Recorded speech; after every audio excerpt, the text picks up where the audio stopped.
Bapak, Ibu, dan saudara-saudari terkasih, selamat pagi, berkah dalam.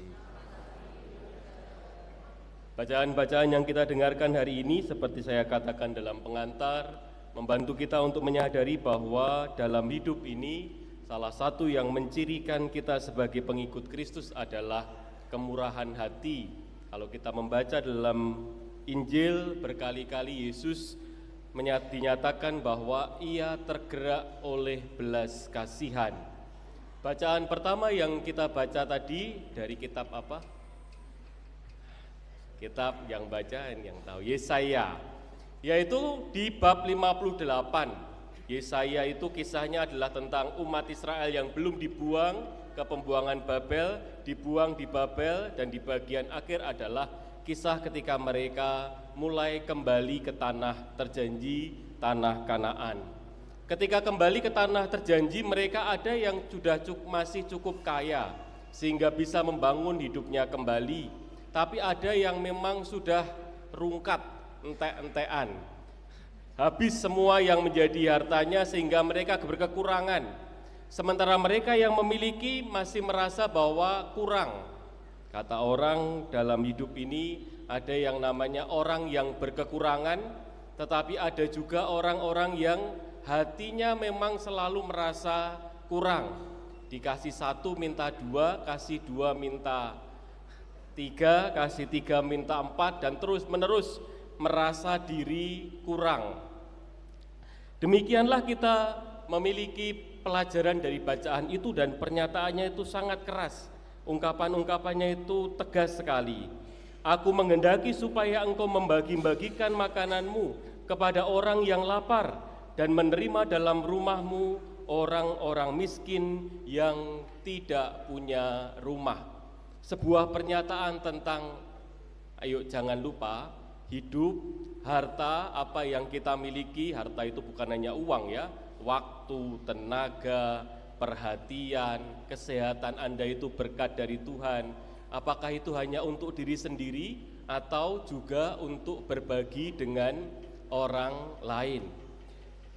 Dan semuanya itu menjadi tidak mudah pada zaman sekarang, di mana kita hidup dalam berbagai macam arus kehidupan yang kalau boleh disebut beberapa di antaranya adalah pertama namanya egoisme, yaitu sikap mementingkan diri sendiri. Segala yang penting, segala yang utama adalah keperluanku. Orang lain menderita tidak penting, kalau aku menderita sedikit, wah jangan sampai aku menderita. Kalau orang lain kesulitan tidak penting, kesulitanku menjadi penting sekali. Hari-hari ini kita melihat satu kisah tragis di negeri ini, yaitu anak SD di NTT meninggal bunuh diri karena pensil. Bapak Ibu, itulah yang berkali-kali saya katakan, itulah jahatnya korupsi. Korupsi itu jahat dalam bentuk dia menjadikan pemerataan kekayaan negara tidak adil.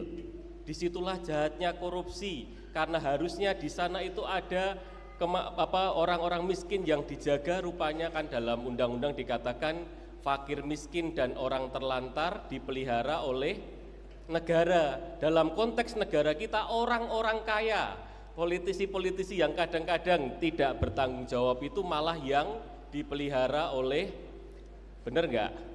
Itulah jahatnya korupsi itu di situ loh. Karena kadang-kadang orang tidak melihat bahwa kan itu memang uang yang sah untuk saya. Tidak, itulah jahatnya korupsi, menjadikan orang-orang seperti itu. Itu hanya satu di antara banyak kasus di NTT. Itu salah satu yang mengerikan adalah kasus itu loh, human trafficking, orang-orang yang dijual, orang-orang yang karena tidak punya mata pencaharian di tempat aslinya akhirnya pergi menjadi imigran, dan imigrannya itu imigran gelap, harus bayar mahal. Di sana bukannya mendapatkan penghidupan, malah semakin sengsara. Ada yang dijadikan pelacur, ada yang dijadikan budak, ada yang akhirnya dibunuh.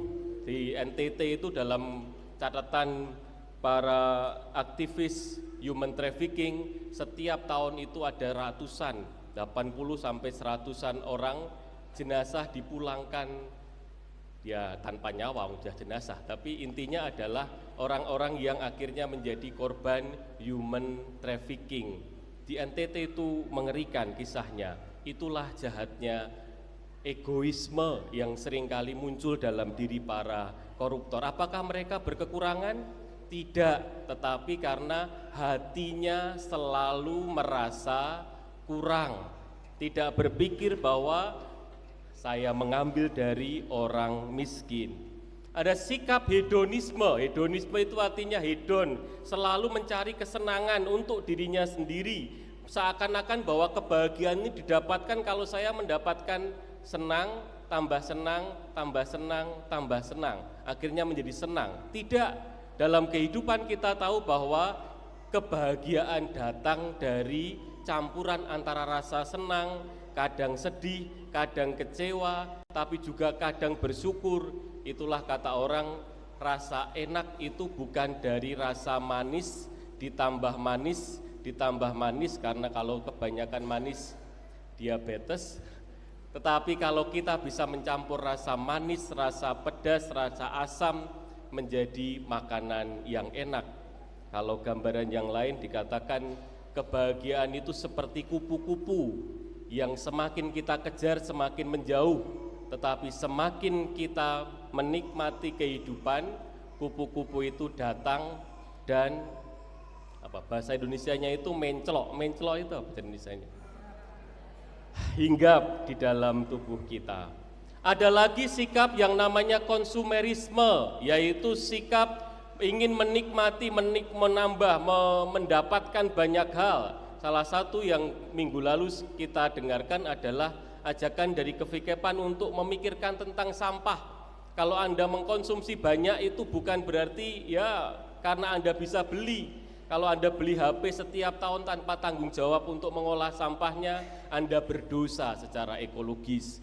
Kalau Anda membawa makanan terus sampai akhirnya kulkas Anda penuh, itu artinya ada, dan akhirnya ketika penuh menjadi basi, ketika basi Anda buang, Anda mengambil hak orang miskin. Pulang dari sini lihat kulkasnya, kalau ada makanan bawa ke sini. Bapak Ibu dan Saudara kasih, di sinilah ada dosa ekologis, dosa diri kita yang mungkin tidak kita sadari. Hedonisme, egoisme, konsumerisme, karena orang merasa dirinya itu selalu kurang, bukan orang yang berkekurangan. Yang perlu diperhatikan adalah mereka yang berkekurangan.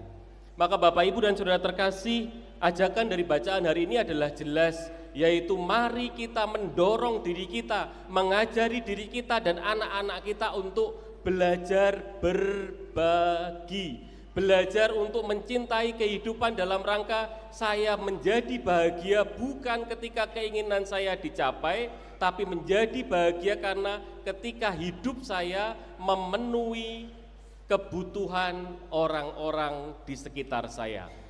Silahkan dibuka bacaan pertama, Bro. Keras sekali bacaan ini, keren sekali.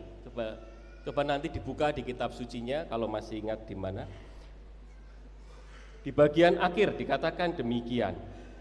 Apabila engkau tidak mengenakan kuk penindasan pada sesamamu dan tidak menunjuk-nunjuk orang dengan jari dan memfitnah, apabila engkau menyerahkan kepada orang lapar apa yang kau inginkan sendiri dan memuaskan hati orang yang tertindas, maka terangmu akan terbit dalam gelap dan kegelapanmu akan berubah menjadi seperti terang pada siang hari. Kita tidak bahagia mungkin bukan karena kita berkekurangan, tetapi kita kurang cinta kasih karena kita kurang berbagi. Saya enggak tahu. Kitab suci kita mengajarkan salah satu seni hidup adalah dengan memberi kamu menerima, dengan berbagi kamu mendapat. Demikianlah seni kehidupan yang seringkali muncul dalam diri orang adalah bagaimana saya mendapat, bahkan dengan mengorbankan orang lain. Padahal yang sering diungkapkan adalah semoga kita menjadi pribadi-pribadi yang berbahagia karena boleh menjadi bagian dari kebahagiaan orang lain. Itulah keterbukaan hati, itulah keinginan kita untuk menjadi pribadi yang dikehendaki Tuhan.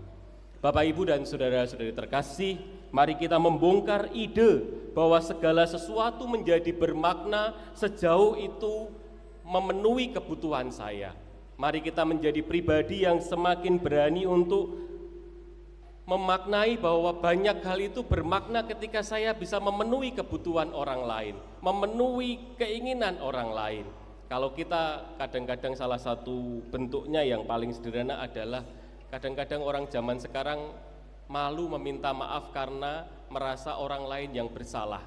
Ada ungkapan, adalah baik meminta maaf bahkan ketika kita tidak bersalah, karena dengan cara itu kita membangun persatuan.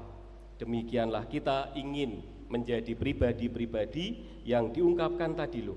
Semoga kamu memuaskan hati orang yang tertindas, sehingga terangmu akan terbit dalam gelap dan kegelapanmu akan berubah menjadi seperti terang pada siang hari.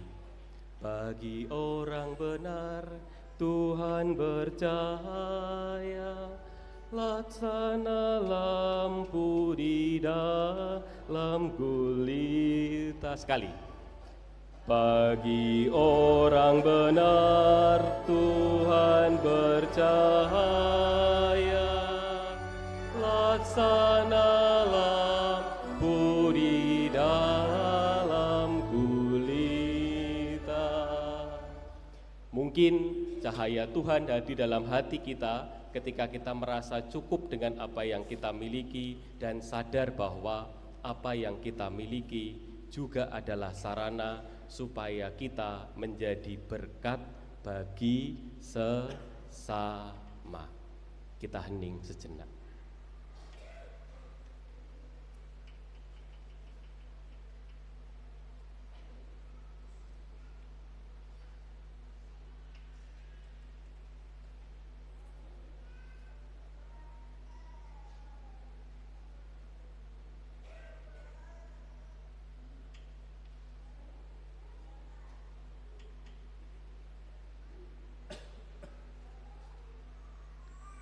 Kemuliaan kepada Bapa dan Putra dan Roh Kudus.